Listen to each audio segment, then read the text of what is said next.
Bom, pessoal, a aula de hoje, então, é sobre locação de coisas, certo?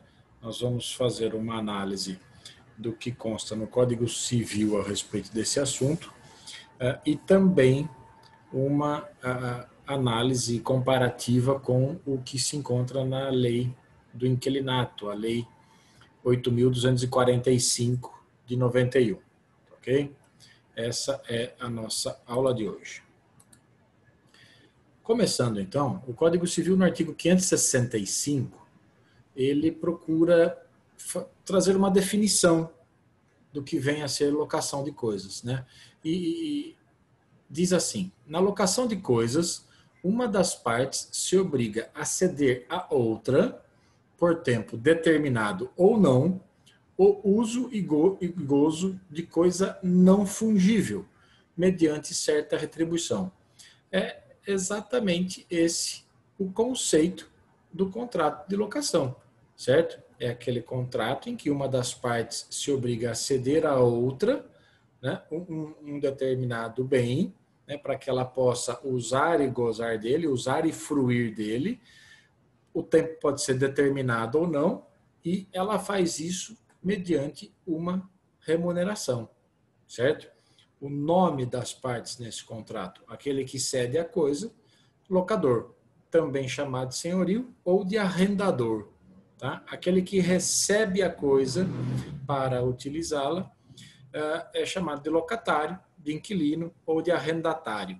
E a remuneração, a retribuição mencionada no artigo 565, é chamada aluguel ou renda, muito mais conhecida como aluguel, na verdade, né?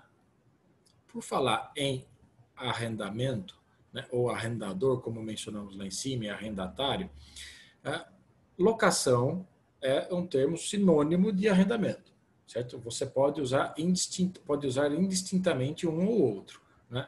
O que acontece na prática é que o arrendamento é muito mais utilizado em locações de imóveis rurais, certo?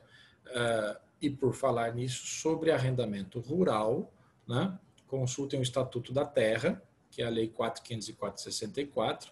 Lá ele traz mais princípios a serem observados nos contratos rurais de arrendamento, inclusive, né? Agora, o decreto 59.566 de 1966, esse sim traz detalhes do contrato de arrendamento rural, certo?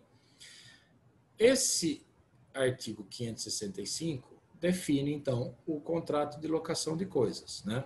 Só que tem a lei 8.245 de 91 também, né? Essa lei 8.245 de 91, também chamada lei do inquilinato ou lei de locações por outras pessoas, né? Logo no primeiro artigo, ela esclarece o que é objeto dela e o que ficou ou permaneceu como objeto de regulamentação pelo Código Civil, né? Então, o artigo 1º diz que a locação de imóvel urbano regula-se pela lei do inquilinato, pela lei 8.245 de 91.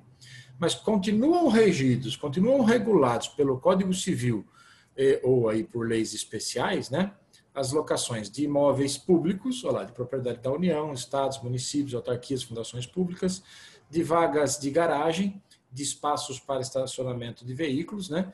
De espaços destinados à publicidade, em a parte hotéis residência ou equiparados, né? E também o arrendamento mercantil, que é o conhecido leasing, né? Então, essas espécies de contratos, né, não são reguladas pela lei de locação, continuam reguladas pelo Código Civil. O arrendamento mercantil, especificamente, tem uma lei própria para ele, né, que trata desse assunto, certo? Então, quando lemos o Código Civil, se o imóvel, por exemplo, a ser objeto de locação for um imóvel público, né, regras do Código Civil e talvez leis especiais específicas, leis especiais criadas para determinada locação, para determinada licitação, etc. Para determinadas regras, né? Observe que esse 565 do Código Civil fala em prazo, em contrato por tempo determinado ou não.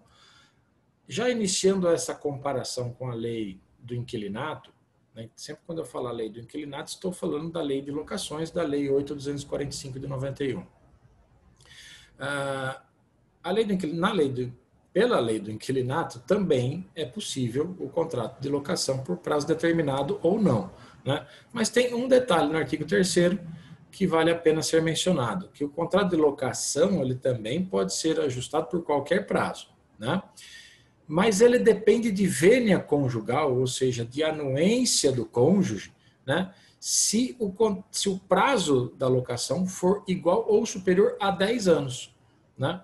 Se não tiver essa vênia conjugal, né, o cônjuge que não anuiu, que não concordou, que não assinou junto, né, ele não está obrigado a observar o prazo que exceder desse previsto no artigo.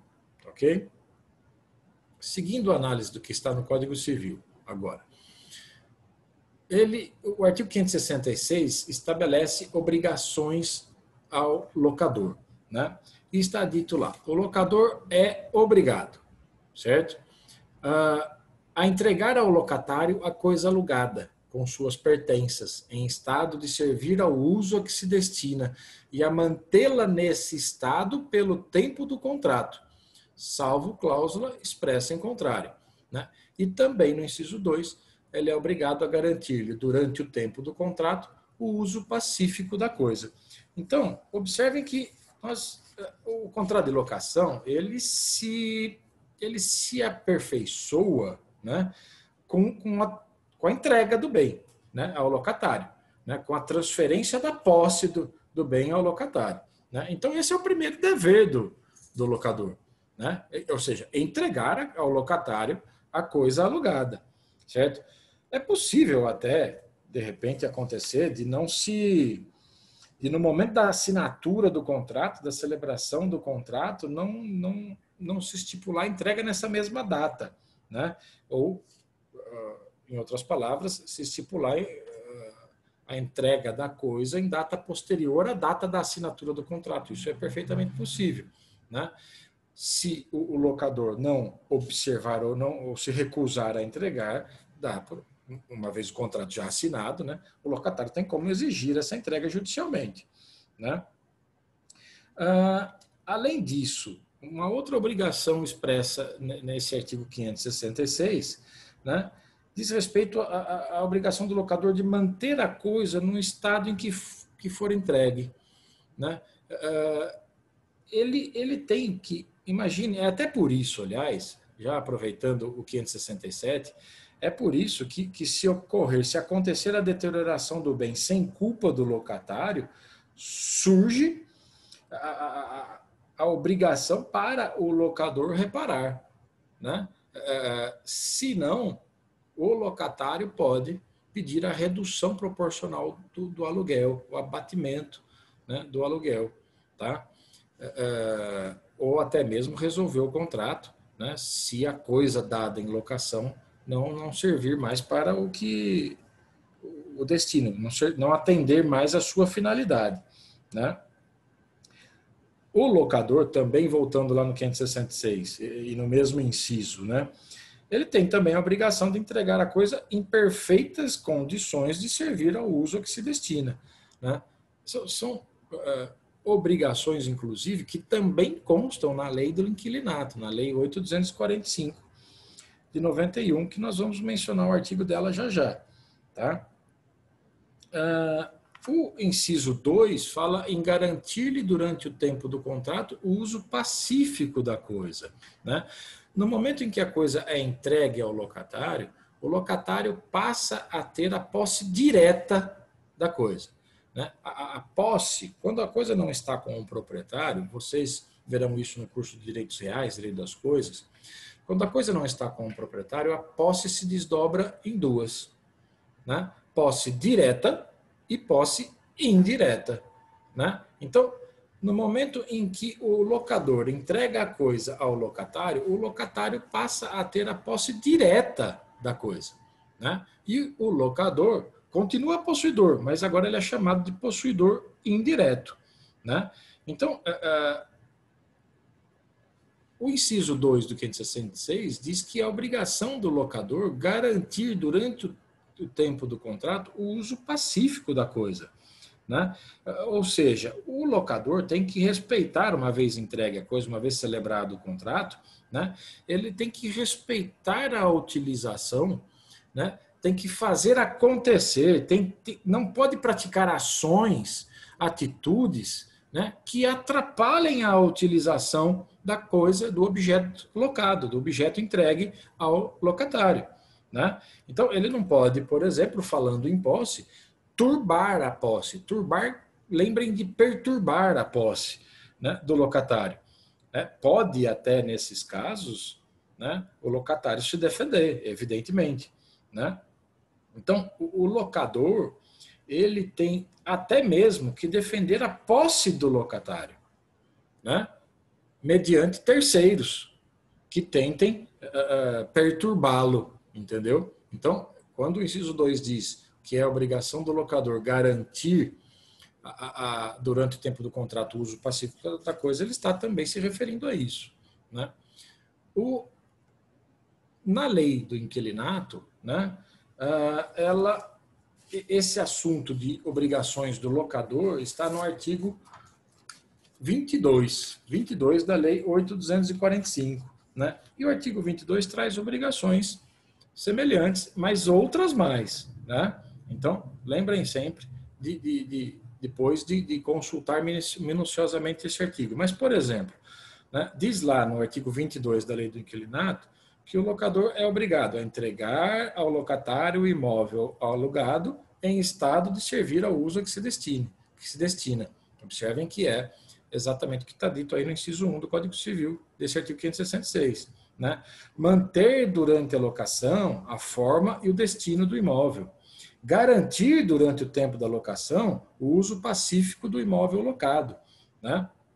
E tem outras obrigações aqui, como, por exemplo, algumas mais específicas da lei do inquilinato, né, que dizem respeito, por exemplo, o último inciso aqui, do artigo 22 da lei 8.245, é a obrigação do locador pagar as despesas extraordinárias de condomínio. Né? E aí tem um parágrafo único nesse artigo que explica, o que elenca o que se entende por despesas extraordinárias de condomínio. Ok? O artigo seguinte, que nós já analisamos, mas vale a pena repetir, o 567 do Código Civil diz que se durante a locação se deteriorar a coisa alugada sem culpa do locatário, a este caberá pedir redução proporcional do aluguel ou resolver o contrato, caso já não sirva a coisa para o fim a que se destinava. Então, como nós já dissemos, né, e está dito lá no 566, o locador ele é obrigado a manter o bem em perfeito estado durante o prazo do contrato, durante o prazo de vigência do contrato. Né? Claro que existem incumbências que são do locatário, mas tem também incumbências que são do locador. Né? E é importante que o contrato estabeleça isso, evidentemente respeitando a norma quando se tratar de norma impositiva. Né? Então, o locador, por exemplo, ele deve, é obrigação dele, né, pensando num exemplo aqui, efetuar alguns reparos que se tornem indispensáveis, né, para que o bem possa continuar sendo utilizado normalmente, sem prejuízo para o locatário. Né? Então, imagina você trocar todo um encanamento de uma casa porque ele, sei lá,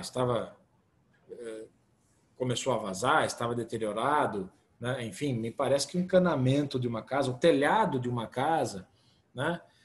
Que foi uma casa que foi destelhada de repente por conta de um vendaval, né? E, aliás, aproveitando esse assunto, o locador ele também responde por vícios no bem, né? Por defeitos no bem que existem, desde que eles existissem, evidentemente, antes da locação. Né? Enfim, se o locador não cumprir com aquilo que lhe cabe, pode o locatário pedir a redução proporcional do aluguel, né? Essa é a chamada ação revisional, né? Ou até mesmo rescindir o contrato, né? Se a coisa não servir mais para que ele, por conta do defeito, por exemplo, que apareceu, né? Se a coisa não servir mais para o fim a que se destinava, tá? Esse assunto, né, essa redução proporcional do aluguel, também existe previsão, também tem previsão lá na lei do inquilinato, na lei 8.245 de 91. Né? O artigo 26 dessa lei, por exemplo, tem uma previsão de redução, de abatimento do aluguel. Né? O artigo 26 da lei do inquilinato diz assim, que necessitando o imóvel de reparos urgentes, cuja realização incumba ao locador, o locatário é obrigado a consentir. Né? Então, o locatário tem que permitir, é isso que está dizendo a lei do inquilinato, que o locador promova efetue esses reparos urgentes. Mas olha o parágrafo único. Se esses reparos durarem mais de 10 dias, o locatário tem direito ao abatimento do aluguel, né, proporcional ao período excedente. Se mais de 30 dias, ele pode até resolver o contrato. Né? Então, também tem previsão essa redução, esse abatimento do aluguel lá na lei do inquilinato. E por falar em ação revisional, acho que vale a pena mencionar que, em se tratando lá da lei do inquilinato, é claro que o aluguel é de livre convenção entre as partes, certo? Tem algumas vedações, por exemplo, não pode estipular em moeda estrangeira, não pode vincular a salário mínimo, certo? Tudo isso está lá na lei do inquilinato, artigos 17 e seguintes, né? Mas olha o artigo 19, né? Porque as partes podem fixar de comum acordo um aluguel, até um novo valor para o aluguel. Né? As partes têm liberdade para isso. Né? Olha, vamos mudar o aluguel, vamos aumentar, vamos diminuir. Eles têm liberdade para fechar acordo nesse sentido. Mas se não houver acordo, né, tanto o locador quanto o locatário podem propor essa ação que eu mencionei, que é a ação revisional do aluguel. Né? Pode pedir judicialmente a revisão do aluguel. Tem requisitos para isso. Isso se encontra lá no artigo 19 da lei do inquilinato, e o procedimento para essa ação está nos artigos 68 a 70 da mesma lei. Né? Então, se não houver acordo, tanto o locador quanto o locatário podem propor essa ação revisional do aluguel. Né? E com qual intuito que se faria isso? Né? Com a finalidade de ajustar o preço, o aluguel, né, ao preço de mercado. Né? Então, valorizou, tem imóvel semelhante muito mais caro, tem imóvel semelhante muito mais barato na mesma região, com a mesma finalidade, etc, etc. Né? Então, é possível pedir, o locatário geralmente entra com a revisional para diminuir o valor do aluguel, e o locador geralmente entra com a revisional para aumentar o valor do aluguel. Né? Agora, essa ação revisional só é possível depois primeiro, se não tiver acordo, né? E só é possível depois de 3 anos de vigência do contrato. Tá? Então, isso, repito, está lá no artigo 19 do Código Civil. O artigo 568, artigo 19 da Lei do Inquilinato. Né? Voltando para o Código Civil. O artigo 568 do Código Civil diz assim, que o locador resguardará o locatário dos embaraços e turbações de terceiros, que é, aliás, outra obrigação que surge lá do que dissemos lá em cima, já comentamos, inclusive. Né? O locador resguardará o locatário dos embaraços e turbações de terceiros, que tenham ou pretendam ter direitos sobre a coisa alugada, e responderá pelos seus vícios, como já comentamos, ou defeitos anteriores à locação. Observem que todos esses 3 artigos mencionados estão tratando de obrigações, de deveres do locador. Né? Então, como reiterando o que já dissemos e comentando o 568, o locador, né, ele não pode atrapalhar a posse do locatário. Né? Ele pode até ser afastado disso né? Como eu já disse, o locatário pode até propor ação contra ele e até ação possessória contra ele, né? Para proteger a sua posse direta, certo? Então, o locador ele tem que preservar o locatário, manter a posse mansa e pacífica do locatário sobre a coisa que foi dada em locação, né? Além disso, também é dever dele impedir que terceiros, que outras pessoas perturbem o uso e o gozo da coisa pelo locatário. Não só o locador não pode atrapalhar, embaraçar, como também deve impedir que terceiros o façam, né?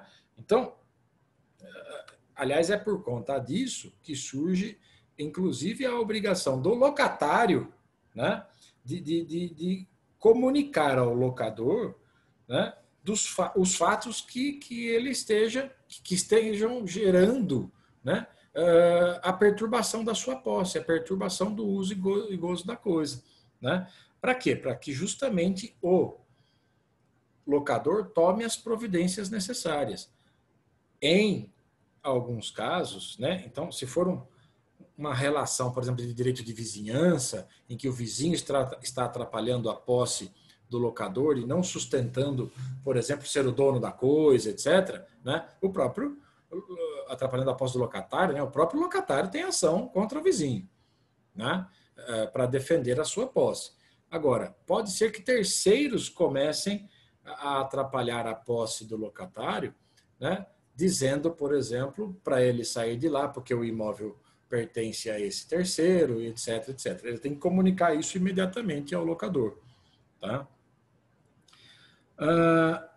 E também, como já dissemos, o locador responde, é responsável pelos defeitos, né, ocultos ou aparentes, né, que desde que, evidentemente, anteriores à locação, como diz o 568, né, lá na parte final.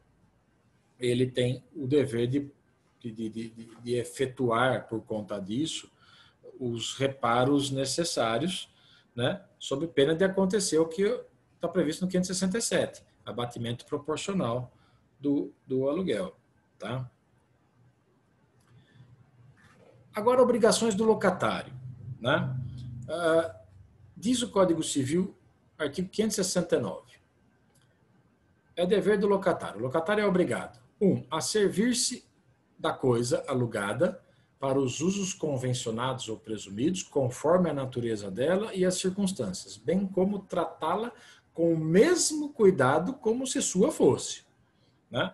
Então, esse direito que é dado ao locatário de usar e fruir a coisa dada em locação, né, tem que ser feito, tem que ser praticado respeitando a natureza da coisa, como diz aí, né? Respeitando a finalidade. E ele tem que cuidar desse bem como se seu fosse.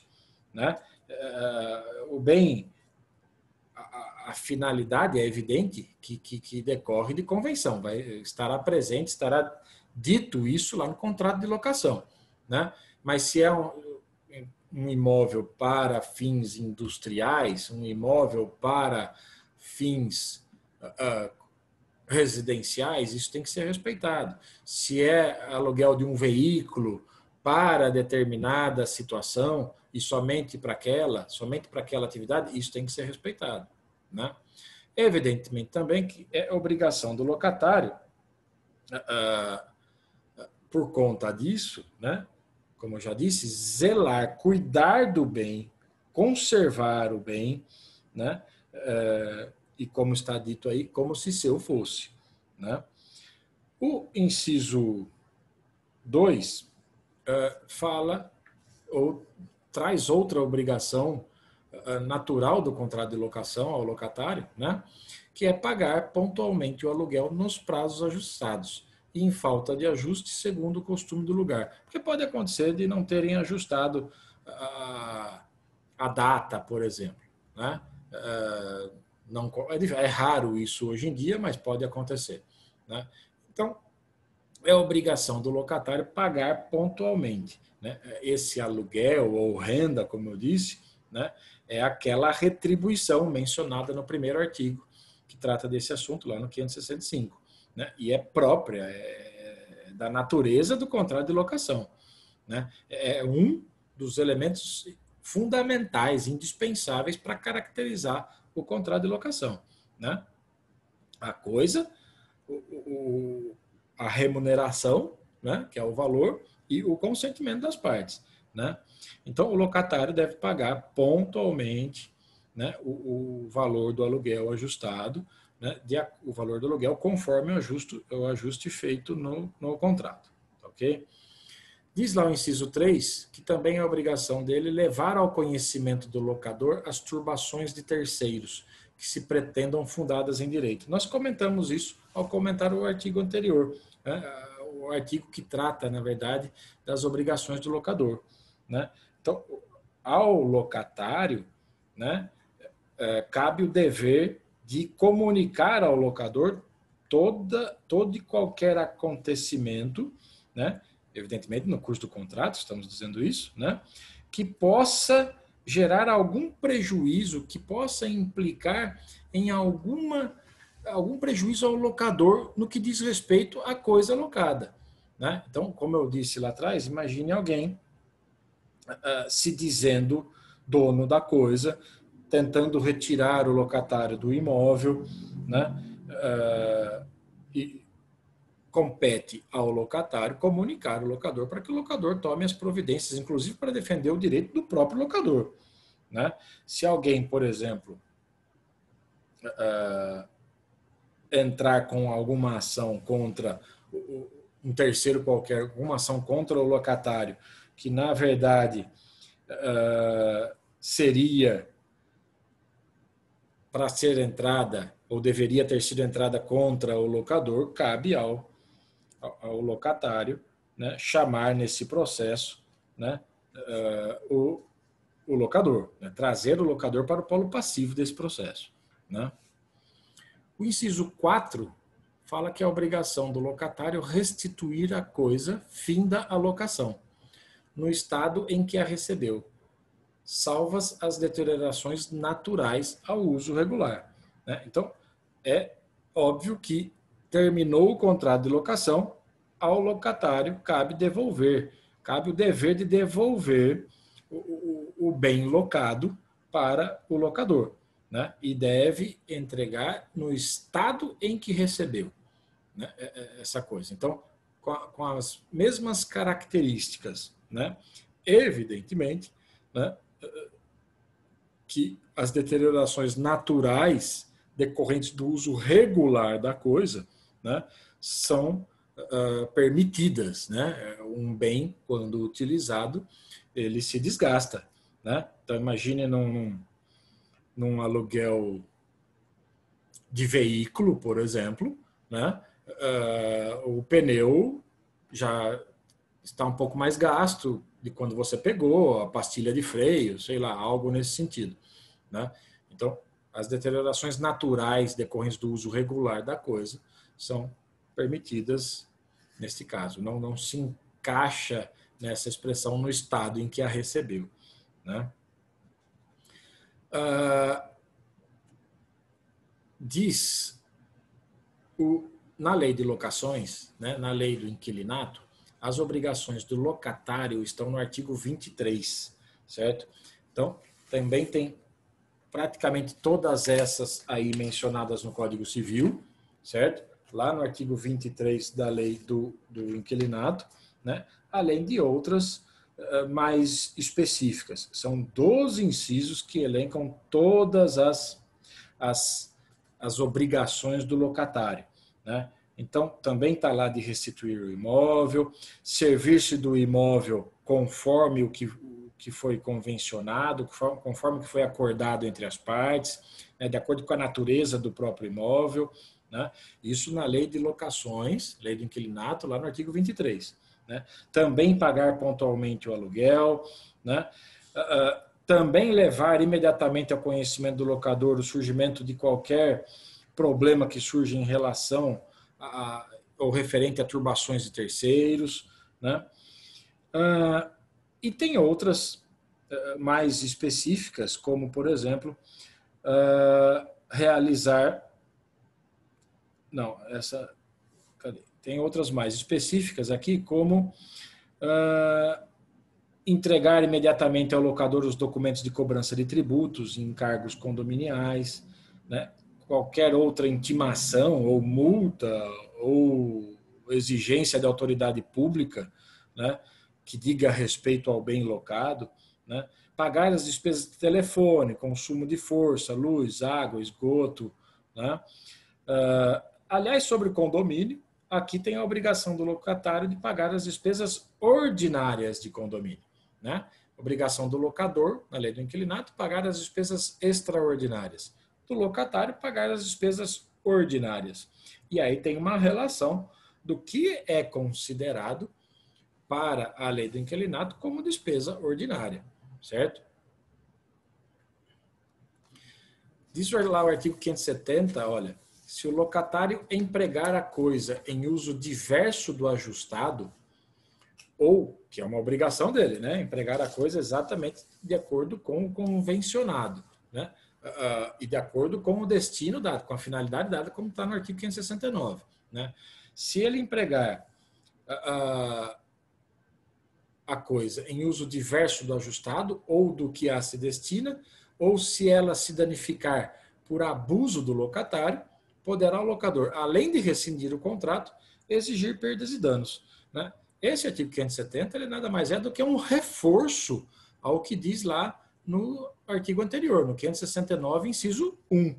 Né? Então, nesses casos, cabe, aliás, né, segundo o artigo 570, né, pode o locador, se acontecer algum desses fatos, se estiverem presentes alguma dessas circunstâncias, pode o locador, além de rescindir o contrato, exigir o reembolso dos danos, a indenização pelos danos sofridos, certo?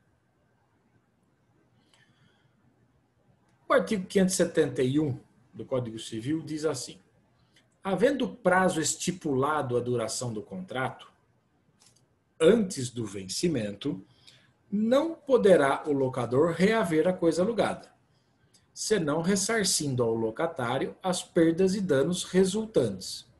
Nem o locatário devolvê-la ao locador, senão pagando proporcionalmente a multa prevista no contrato. Né? Então, observem o que está dito aí. Né? Olha só.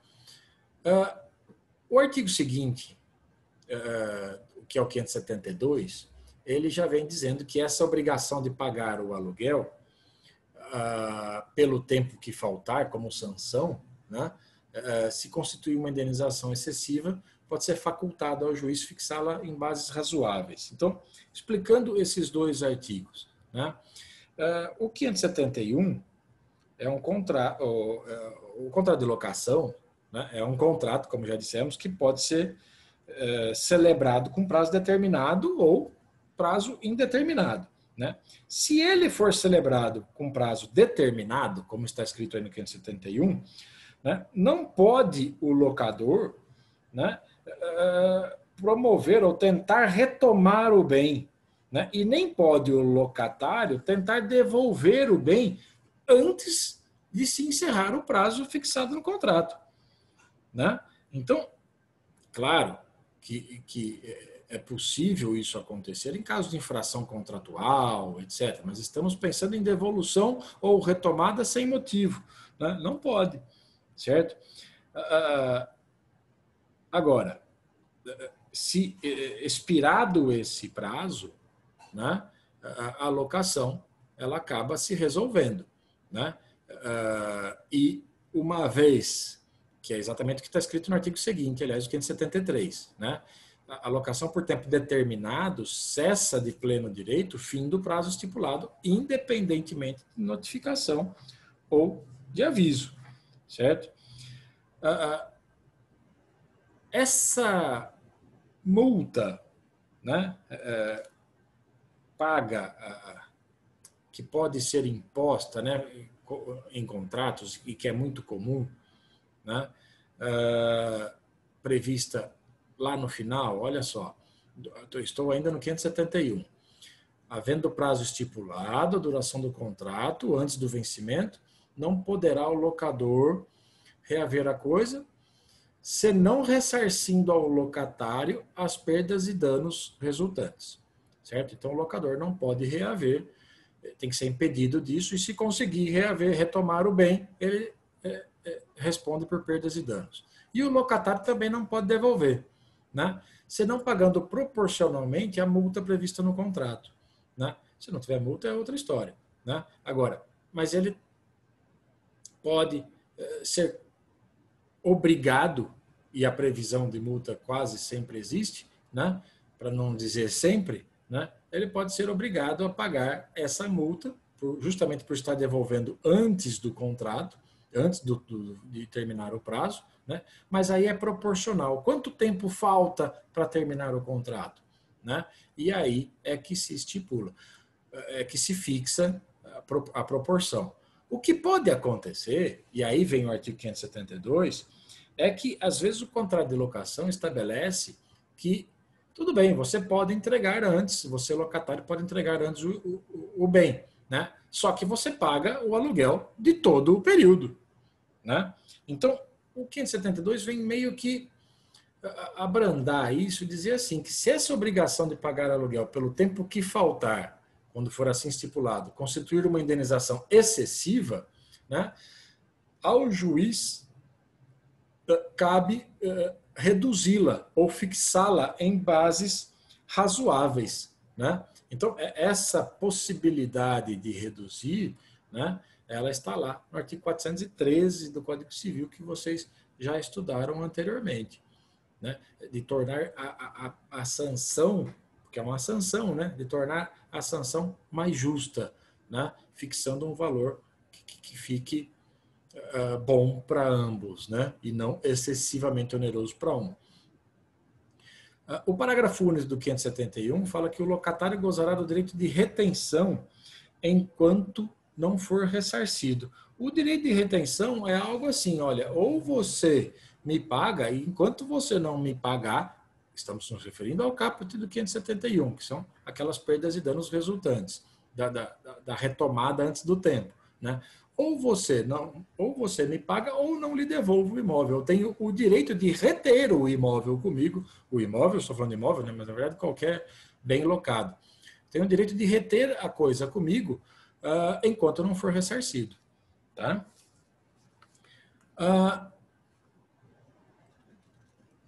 Esse artigo 571, ele tem um semelhante lá no artigo 4º da Lei 8.245/91, que é a Lei do Inquilinato.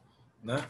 Então, esse artigo 4º da Lei do Inquilinato, ele estabelece o seguinte: durante o prazo estipulado para a duração do contrato, não poderá o locador reaver o imóvel alugado. Então, ele tem algo muito semelhante ao previsto no Código Civil. Né? O locatário, todavia, continuando no mesmo artigo 4º da Lei do Inquilinato, poderá devolvê-lo, pagando a multa pactuada proporcional ao período de cumprimento do contrato, ou, na sua falta, a que for judicialmente estipulada. Então, mesmo que a multa não tenha sido estipulada no contrato, é possível ser fixada, né, judicialmente, numa ação. Né? Olha o parágrafo único, que é interessante, da Lei do Inquilinato, né? Artigo 4º, parágrafo único da Lei do Inquilinato. O locatário ficará dispensado da multa se a devolução do imóvel, ou seja, ele não precisa pagar multa, se a devolução do imóvel decorrer de transferência pelo seu empregador, privado ou público, né, para prestar serviços em localidades diversas daquela do início do contrato, e desde que ele notifique por escrito o locador com prazo mínimo, com uma antecedência mínima de 30 dias. Né? Então, do mesmo modo que está estipulado no Código Civil, também está na lei de locação, na lei do inquilinato. Né? Então, o locador não pode retomar o imóvel antes da coisa, né? E o locatário também não pode devolver antes. Mas o locatário pode se pagar a multa proporcional ao tempo, e se ela não estiver fixada no contrato, ao tempo que falta. Né? E se não tiver multa fixada no contrato, isso lá na lei do inquilinato, ela pode ser fixada judicialmente. Agora, o locatário pode devolver antes o imóvel lá, segundo a lei de locações, e não pagar multa alguma, né? Não ser responsável por nenhuma multa, mesmo devolvendo antes, se essa necessidade de devolução do bem decorrer de uma alteração no seu local de trabalho, né? Então, aí, neste caso, ele não precisa pagar a multa. Agora, ele tem que avisar o locador com pelo menos 30 dias de antecedência, certo? Diz o artigo 573, que nós já comentamos, inclusive, né, que a locação por tempo determinado cessa de pleno direito fim do prazo estipulado, independentemente de notificação ou aviso, certo? Então, nessas locações com prazo determinado, né, encerrou-se o prazo, transcorreu-se o prazo previsto, né, o contrato termina, né? Então, o prazo contratual é esse período de tempo, né, que ocorre, que transcorre, né, desde o momento em que se celebrou até a data final prevista, né? Então, terminou esse prazo, se encerra automaticamente, independentemente, aliás, de notificação ou aviso, né? Agora, pode acontecer de o contrato não ter prazo determinado, né? E aí, vejam 575. Se notificado o locatário não restituir a coisa, porque se não tem prazo determinado, você precisa notificar, né? Se notificado ele não restituir a coisa, pagará, enquanto a tiver em seu poder, o aluguel que o locador arbitrar. Olha só isso, hein? O aluguel que o locador arbitrar. E responderá pelo dano que ela venha a sofrer, embora proveniente de caso fortuito, né?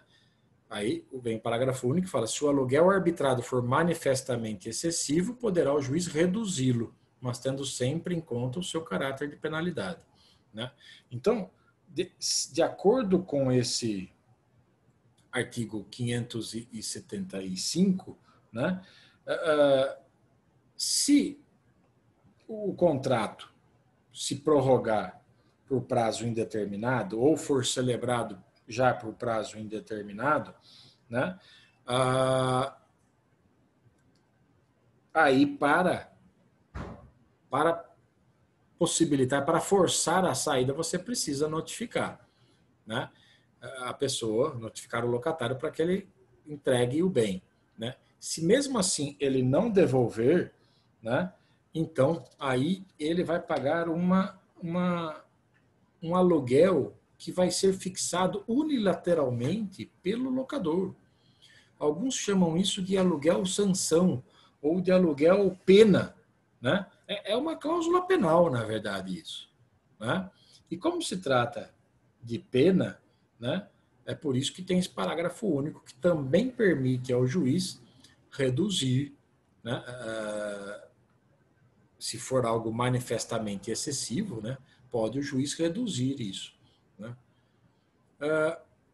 Esse 573 diz, o artigo seguinte dele, que é o 574, né, referindo-se a ele, que se findo o prazo, o locatário continuar na posse da coisa alugada, sem oposição do locador, presumir-se-á prorrogada, e a locação prorrogada a locação pelo mesmo aluguel, mas sem prazo determinado. É por isso que tem o Q75 dizendo da notificação, né? Então, a locação por prazo determinado termina de pleno direito quando o prazo terminar. Não precisa notificar, não precisa avisar, né? Se, mesmo terminando o prazo, o locatário continuar na posse da coisa alugada, né, sem que se oponha ao locador, né, então presume-se que o contrato foi prorrogado pelas mesmas condições, né? E aí, para retomar, somente notificando, como diz o 575, certo? Na lei de locação, tratando desse assunto, né, acho importante mencionar esses dois artigos que eu coloquei aí, o 46 e o 47 da lei do inquilinato, certo? O 46, eles estão tratando, neste caso, de locação residencial, né? Ele estabelece que nas locações ajustadas por escrito e por prazo igual ou superior a 30 meses, olha só, tem requisitos diferentes. Nas locações ajustadas por escrito, porque o contrato pode ser verbal, né? E por prazo igual ou superior a 30 meses, a resolução do contrato ocorrerá fim do prazo estipulado, independentemente de notificação ou aviso, né? Então, essa retomada do imóvel no final do contrato, né, é a chamada denúncia vazia, né? Eu retomo o imóvel. O que é denúncia vazia? É aquela sem motivo, né? Eu retomo o imóvel, não porque você não pagou, não porque você infringiu isso, não porque meu filho está precisando utilizar, não. Eu retomo porque terminou o prazo, né?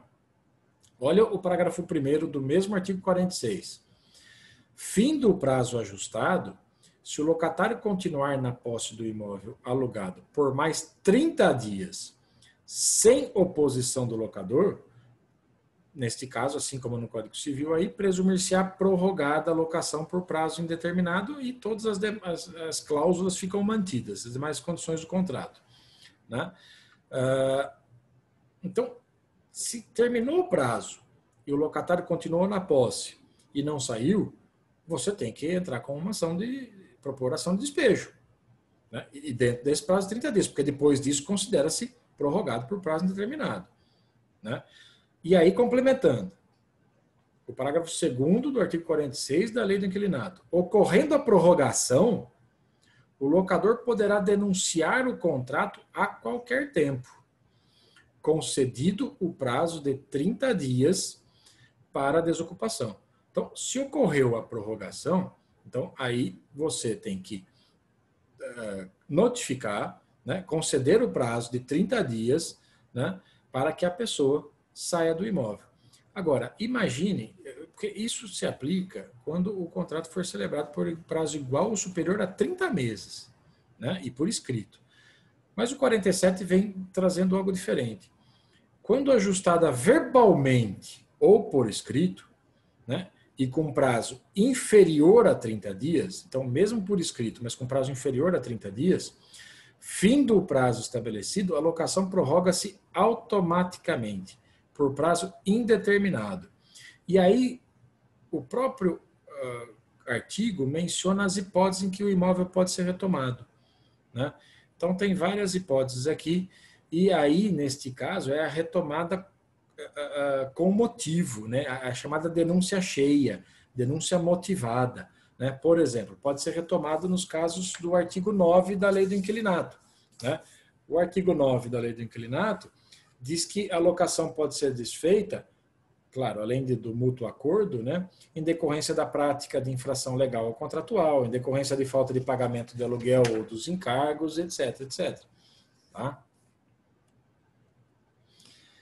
Sobre esse parágrafo único que permite a redução pelo juiz daquele aluguel sanção, daquele aluguel pena, né, também vale a remissão para o artigo 403 do Código Civil, que é o fundamento legal para que isso ocorra.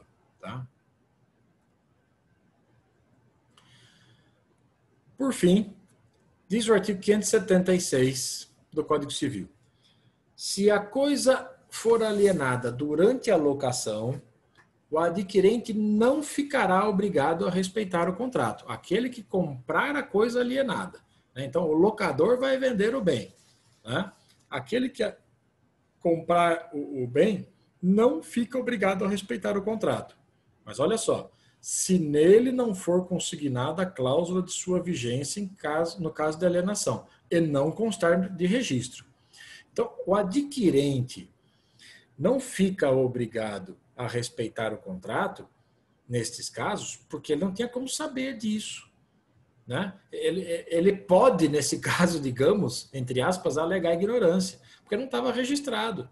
Né? Então, tem duas coisas aí que precisam acontecer. Primeiro, para que o adquirente, o comprador do imóvel alugado, do imóvel ou da coisa alugada, para que o comprador da coisa alugada seja obrigado a respeitar o contrato, né? O contrato de locação, precisa ter nesse contrato uma cláusula de vigência de contrato em caso de alienação. Isso precisa ser expresso, né? E, além disso, esse contrato precisa ser registrado, né? O parágrafo 1º esclarece que se a coisa locada for móvel, cartório de títulos e documentos. Se for imóvel, cartório de registro de imóveis, né? E em se tratando de imóvel, diz o parágrafo 2º, e ainda no caso em que o locador não esteja obrigado a respeitar o contrato, não poderá ele despedir o locatário, quer dizer, encerrar a locação, né, senão observado o prazo de 90 dias após notificação. Então, ainda assim, tem que notificar, né, e respeitado esse prazo, né. Esse 576 fala da alienação da coisa locada durante a locação, né?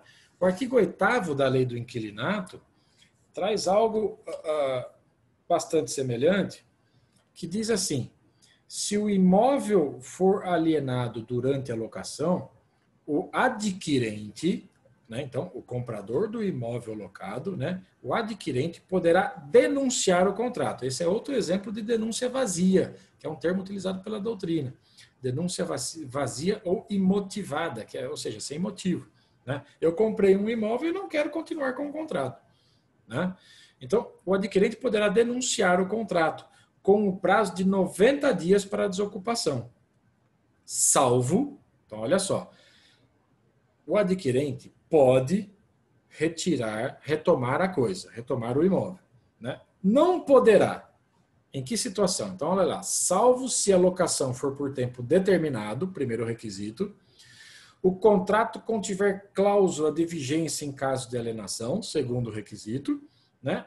E, além disso, o contrato estiver averbado junto à matrícula do imóvel.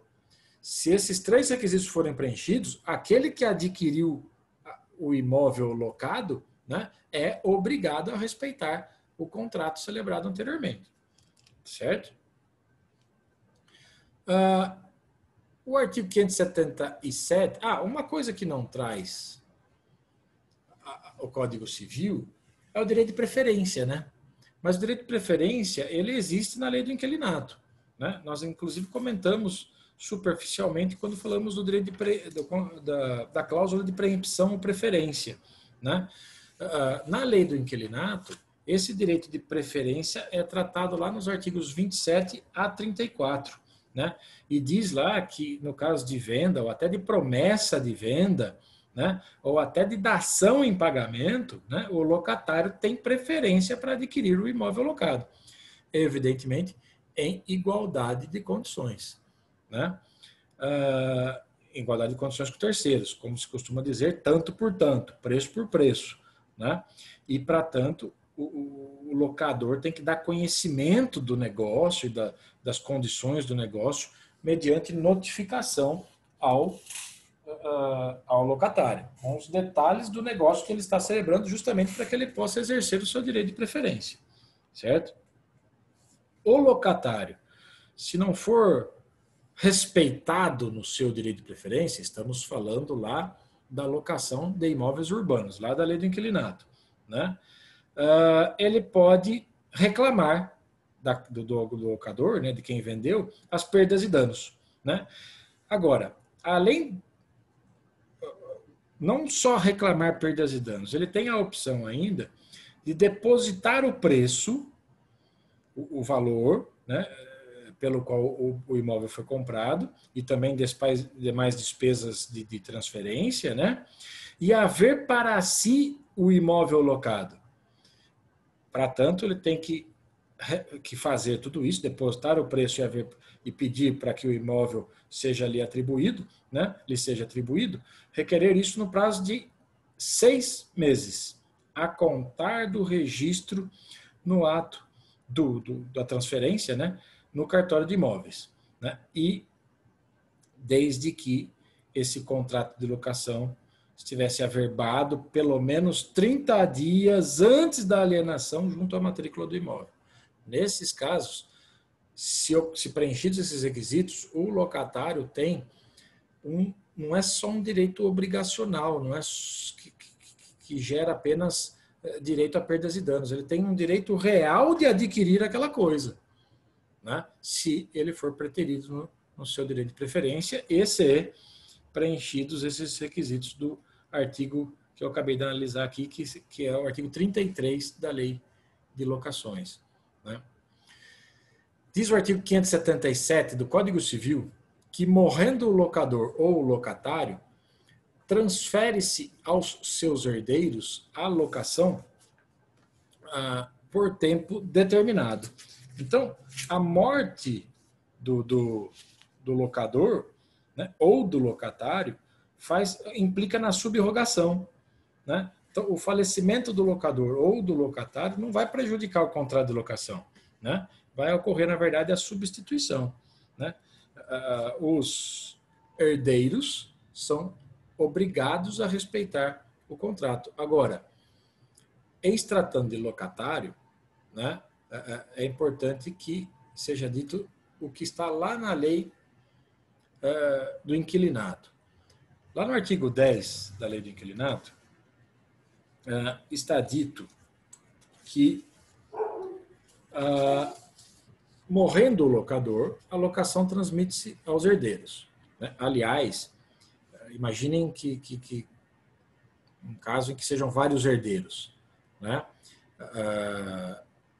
Tem uma disposição na própria lei do inquilinato que diz que há solidariedade entre eles, né? Você encontra isso, acho que logo no início da lei, logo no artigo 2º, né, da lei do inquilinato. Havendo mais de um locador, entende-se que são solidários se o contrato não se estipulou, né? Vocês já estudaram que a solidariedade não se presume, né? Ela decorre de contrato ou de previsão legal. Está aí um caso. O que significa isso na prática? Que o locatário pode pagar o aluguel, né, para qualquer um dos herdeiros que a dívida considera-se quitada, considera-se paga, né? Não precisa pagar uma parte para cada herdeiro, né? O artigo 11 da Lei de Locações já estabelece, por sua vez, que, morrendo o locatário, ficarão subrogados nos seus direitos e obrigações. Então, quem que substitui o locatário em se tratando de imóvel, né? Olha só, nas locações com finalidade residencial, né, o cônjuge sobrevivente ou o companheiro, né, e ainda os herdeiros necessários e as pessoas que viviam na dependência econômica do falecido, né, desde que, é óbvio, né, residentes no imóvel, né? E até nas locações com finalidade não residencial, né, nas empresariais, como alguns chamam, ou comerciais, né? Aí o espólio, e se for o caso, até o sucessor da pessoa no negócio, né?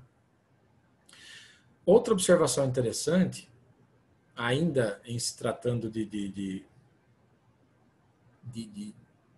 substituição ou de subrogação, né? Diz o artigo 12 da Lei de Locações que, em casos de separação de fato, separação judicial, divórcio ou dissolução da união estável, né, então estamos falando de casais aí, né, a locação residencial prossegue automaticamente com o cônjuge ou companheiro que permanecer no imóvel, né?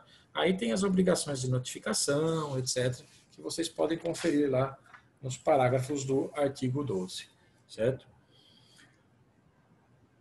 O artigo 578 do Código Civil estabelece que, salvo disposição em contrário, o locatário goza do direito de retenção no caso de benfeitorias necessárias ou no de benfeitorias úteis, se estas houverem sido feitas com expresso consentimento do locador. Atenção para o texto, hein? Né? Primeiro, pode dispor o contrário em contrato, né? Segundo, o locatário tem o direito de retenção, que é aquele direito de não devolver a coisa locada, né, até que ele receba indenização, né? Então, direito de retenção no caso de benfeitorias necessárias ou no de benfeitorias úteis, se essas houverem sido feitas com expresso consentimento. Benfeitorias necessárias, com ou sem consentimento, ele tem direito. Benfeitorias úteis, né, precisa do consentimento para ter esse direito de retenção, certo? É isso que está dito no artigo 578. Né? Esse dispositivo tem um semelhante lá na Lei de Locações, que trata também desse assunto. Né? No artigo 35 e 36 da Lei do Inquilinato. O artigo 35 diz assim: salvo expressa disposição contratual em contrário, as benfeitorias necessárias introduzidas pelo locatário, ainda que não autorizadas pelo locador, a Lei de Locações é mais clara e direta do que o Código Civil, né? Mas estão dizendo a mesma coisa, bem como as úteis, desde que autorizadas, serão indenizáveis e permitem o exercício do direito de retenção. É um artigo bastante semelhante. E o 36 trata das benfeitorias voluptuárias. Né? Então, as benfeitorias voluptuárias não serão indenizáveis, né, na Lei de Locações, mas podem ser levantadas pelo locatário, ou seja, retiradas do imóvel quando terminar a locação. Né? Desde que, é claro, essa retirada, essa remoção das benfeitorias não afete a estrutura do imóvel. Né? Eis os comentários sobre o contrato de locação de coisas, com essa brevíssima e sucinta análise dos artigos do Código Civil e da Lei de Locações, a Lei 8.245 de 91.